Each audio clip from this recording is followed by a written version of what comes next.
அடுத்து நாம் பார்க்க இருப்பது காஸ்டிங். காஸ்டிங் என்பது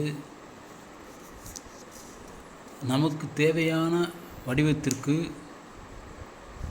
மோல்டு குழி உருவாக்கி அந்த குழியின் உலோகத்தை ஊற்றி குளிர வைக்கும் முறைக்கு பெயர் தான் காஸ்டிங் என்று பெயர். ஸோ இந்த காஸ்டிங் பொறுத்தவரை பல வகைகள் உள்ளன. ஒன்று ஷெல் மோல்டிங் காஸ்டிங், இரண்டாவது இன்வெஸ்ட்மெண்ட் காஸ்டிங், மூன்றாவது ஹாட் சேம்பர் டை காஸ்டிங், நான்காவது cold chamber die casting, gravity die casting, centrifugal casting, continuous casting. இவ்வாறாக இத்தனை காஸ்டிங்கள் உள்ளன. நாம் இவற்றில் ஒன் பை ஒன்னாக பார்ப்போம். ஸோ முதலில் பார்க்க இருப்பது shell moulding casting. Shell moulding காஸ்டிங்கை பொறுத்தவரை மோல்டிங் போர்டில் முதலில் மெட்டல் பேட்டர்னை வைக்க வேண்டும். அவ்வாறு வைக்கும் பொழுது அந்த மெட்டல் பேட்டர்னை தலைகீழாக கவுத்தி அதனை டம்ப் பாக்ஸ் மேலே கிளாம்ப் செய்ய வேண்டும். கிளாம்ப் செய்த பின்பு மறுபடியும் அந்த டம்ப் பாக்ஸை ஒரிஜினல் பொசிஷனுக்கு கொண்டு வர வேண்டும். அவ்வாறு கொண்டு வரும் பொழுது மெட்டல் பேட்டர்னை சுற்றி மணலும் பசையும் கலந்த கலவையை கொண்டிருக்கும். அந்த கலவையானது பேட்டர்னின் மேல் பகுதியில் விழுகிறது. அவ்வாறு விழும்பொழுது 6 mm தடிமன் அளவுள்ள சாண்ட் வித் ரெசின் கலவையானது செல்லாக உருவாகிறது. மீண்டும் டம்ப் பாக்ஸ் ஆனது பழைய நிலைக்கு திருப்பப்படுகிறது. அப்போ ஷெல்லாக படிந்த அந்த கலவை போக மீதி உள்ள மணல் டம்ப் பாக்ஸினுள் விழுகிறது. ஸோ செல்லானது பேட்டர்னை சுற்றி நெருக்கமாக உள்ளது.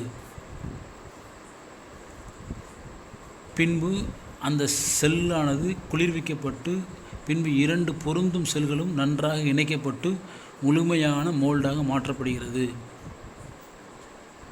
பின்பு 2 முழுமையான மோல்டாக மாற்றப்பட்ட அந்த ஷெல்லில் உருக்கிய இரும்பானது உள்ளே ஊற்றப்படுகிறது. அவ்வாறு ஊற்றும் பொழுது அந்த ரெசின் பைண்டரானது எரிந்து விடுகிறது. உருகிய உலோகத்தில் உள்ள வாயுவானது செல் சுவர்கள் வழியாக வெளியேறுகிறது. இதன் மூலம் உலோகமானது திடமாகி விடுகின்றது. இறுதியாக காஸ்டிங்கில் உள்ள மண்ணானது அகற்றப்பட்டு நல்ல ஒரு ஆப்ஜெக்டானது ஃபினிஷிங் செயல்களுக்கு அனுப்பப்படுகிறது.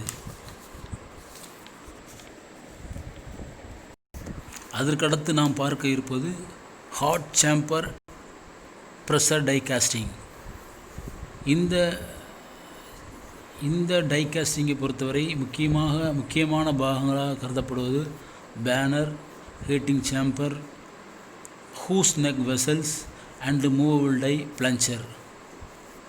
இதில் முக்கியமாக இந்த பேர்னரை ரெஃப்ராக்டிவ் பிரிக்ஸ்க்கு உள் வைக்கப்பட்டுள்ளது. இந்த ரெஃப்ராக்டிவ் பிரிக்ஸுக்குள் ஹூஸ் நெக் வெசல்ஸ், அதாவது வாத்தின் கழுத்தை போன்ற ஒரு பாத்திரத்தை மோல்டன் மெட்டலுக்குள் மூழ்கி வைக்கப்பட்டுள்ளது. பின்பு இந்த கூஸ்நெக் வெசலானது மூவபிள் டையுடன் ஃபிக்ஸ்டு அண்ட் மூவபிள் டையுடன் இணைக்கப்பட்டுள்ளது. இந்த கூஸ்நெக் வெசலில் மேல்புறம் ஒரு பிளஞ்சர் இணைக்கப்பட்டுள்ளது. இந்த பிளஞ்சரானது மேலும் கீழும் மூவ் ஆகும். இதன் செயல்முறை என்னவென்றால்,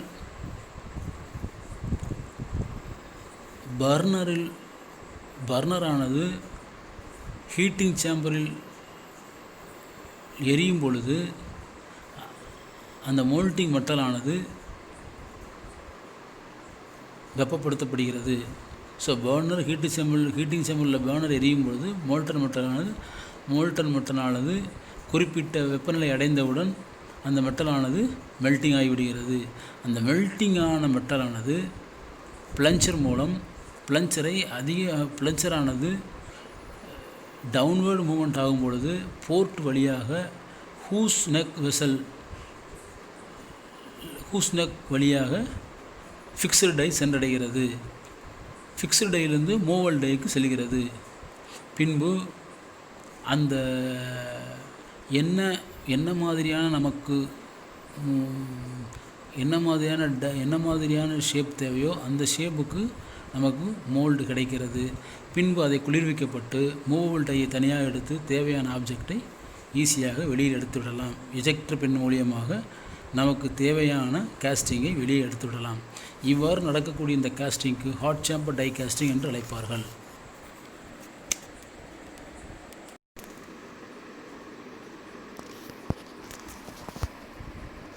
கோல்டு சேம்பர் கேஸ்டிங் என்பது எதுவும் ஹாட் சேம்பர் டை கேஸ்டிங் போல இருக்கும். ஆனால் இவற்றில் எந்தவித ஹாட் சேம்பரும் இருக்காது. அதுபோக ரெஃப்ராக்டரி பிரிக்ஸ் உள்ள வால்களும் இருக்காது.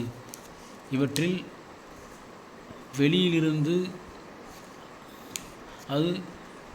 வெளியிலிருந்து வெப்பமூட்டும் அறை தேவையில்லை. உலையில் இருந்து உருக்கப்பட்டு லேடில் மூலமாக இயந்திரத்துக்கு கொண்டு வரப்படுகிறது. அவ்வாறு இந்த உருக்கிய உலோகமானது சிலிண்டரின் உள்ளே ஊற்றப்படுகிறது. அந்த சிலிண்டரின் உள்ளே ஊற்றப்பட்ட உருகிய உலோகமானது ஹைட்ராலிக் மூலம் டையினுள் செலுத்தப்படுகிறது. அவ்வாறு டையினுள் செலுத்தப்பட்டு அதை குளிர்விக்கப்படுவதால் உருகிய உலோகமானது உடனடியாக திடமாகிறது. பின்பு நகரும் டையானது எஜெக்டர் பின் மூலியமாக நகர்த்தப்பட்டு வெளியில் எடுக்கப்படுகிறது. இதுவே cold chamber pressure die casting செயல்முறை ஆகும்.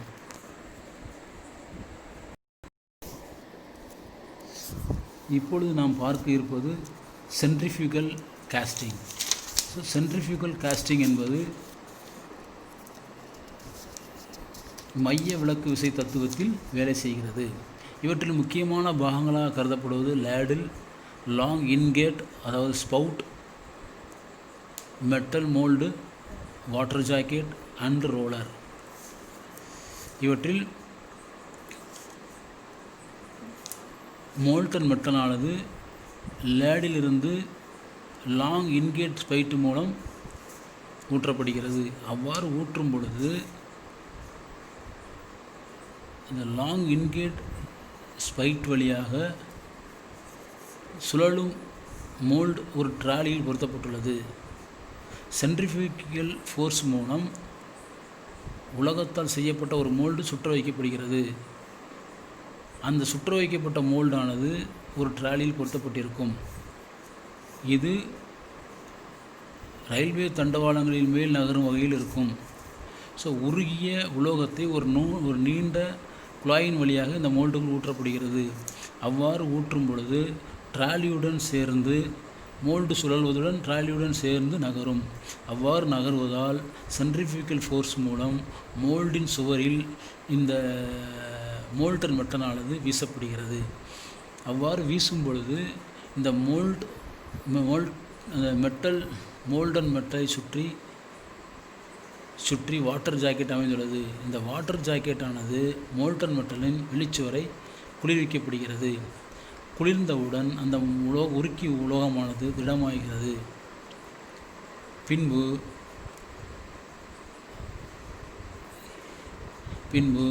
இந்த திடமாகிறது. திடமானவுடன் நமக்கு தேவையான சென்ட்ரிஃபியூகல் காஸ்டிங் கிடைத்து விடுகிறது.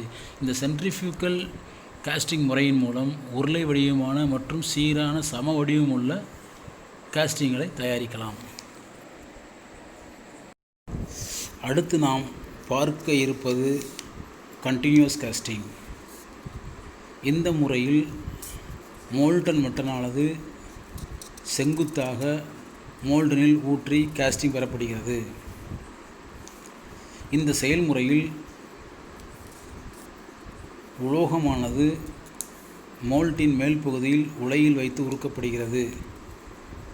உருக்கிய மெட்டலை தொடர்ச்சியாக ஒரு வால்வு வழியாக மோல்டினுள் செலுத்தப்படுகிறது. ஆகையால் மோல்டை சுற்றிலும் வாட்டர் ஜாக்கெட்டுகள் அமைக்கப்பட்டுள்ளன. இந்த வாட்டர் ஜாக்கெட்டுகள் மோல்டுகளை குளிர்விப்பதால் மோல்டன் மெட்டலானது உடனே குளிர்விக்கிறது. இந்த குளிர்ந்த மோல்டன் மெட்டலானது 2 ரோலர்களுக்கு நடுவில் வருமாறு அமைக்கப்பட்டுள்ளது. இந்த வகை காஸ்டிங் ஆனது சரியான அவ்வாறு வரும்பொழுது ரோலருக்கு கீழ்ப்பகுதி உள்ள ஹாக்ஸா அரம் ஒன்று அமைக்கப்பட்டுள்ளது. இது காஸ்டிங்கை நமக்கு தேவையான நீளத்திற்கு வந்த பிறகு அதனை வெட்டி எடுக்கிறது. இதன் மூலம் நமக்கு நல்ல ஒரு ஃபினிஷிங் கிடைக்கிறது, உற்பத்தியும் அதிகமாகிறது, பணியாளர்கள் செலவு குறைக்கப்படுகிறது. மேலும் இவற்றை பராமரிப்பு செலவு மட்டும் அதிகமாகிறது.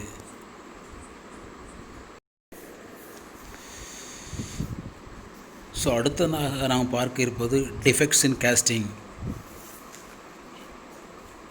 பல முறைகளை பயன்படுத்தி காஸ்டிங் எவ்வாறு செய்கின்றோம் என்பதை பார்த்தோம். அதற்கு பின்பு இந்த முறைகளை செய்யும் பொழுது என்னென்ன விளைவுகள் ஏற்படும் என்பதை பார்ப்போம்.